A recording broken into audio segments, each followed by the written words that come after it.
Daniel in Omaha. Daniel, it's Tom. What's going on? Hey, how's it going? Doing great, man. What's on your mind? Good. I was just calling about the Rams and their issues this season. We're off to a 1-4 start, the worst start in the Sean McVay era, and that, it could be attributed to injuries, the youngness of the roster, new defensive scheme. But I just wanted to talk about McVay and some of his coaching decisions. And I'm not calling for McVay's head or anything. I made a pretty bad tweet last night. A little overreaction Sunday night, saying about maybe McVay should be on the hot seat. Ooh. But I have clear mind today. Yeah. So, wow. Glad you calmed down there, Daniel. Sean McVay still, he's still one of the best coaches in the NFL. Thanks. Appreciate the call. I think that, and listen, everybody's got problems, right? Everybody has injuries and other things.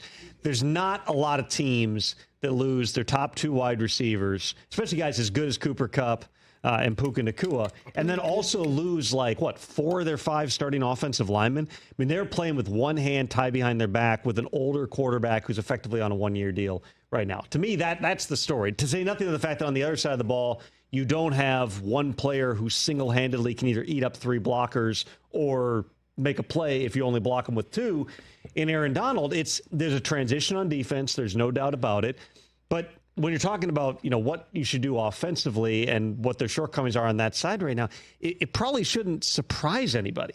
I mean, it's one thing to say, okay, we've seen, for instance, Matt LaFleur, the Packers beat the Rams yesterday. When they were without Jordan Love for a couple of games, and they had to figure it out with Malik Willis, who's a backup quarterback, but they did have their other players around him. They did have Josh Jacobs, who you can hand off the ball to, and they did have a bunch of weapons in the passing game, and they do have a really good defense.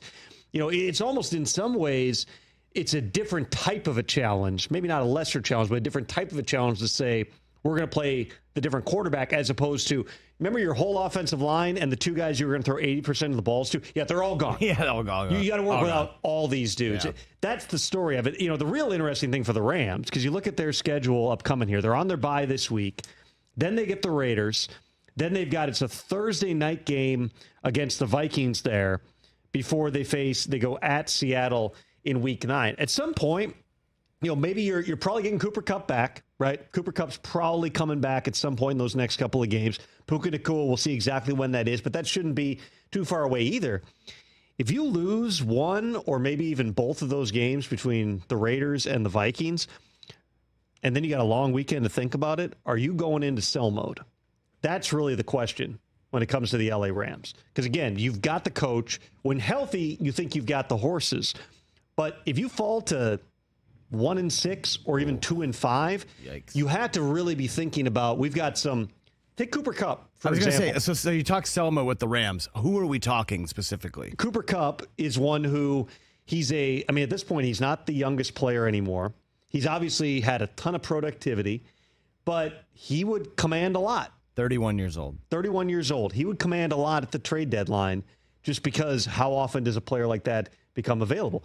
Could Matthew Stafford be available? He's essentially on a year-to-year plan. He gave up his future guarantees. We don't know if he intends to play football in 2025. Stafford might not know, and I'm sure he's got to talk to his wife and his family and everything else and make decisions going forward here. I don't know that there's anybody in the market to go out and make a marquee quarterback trade right now. And I'm not saying that the Rams have him available. What I'm saying is you lose a couple more games here, and you're trying to think, how do we maximize what we can get?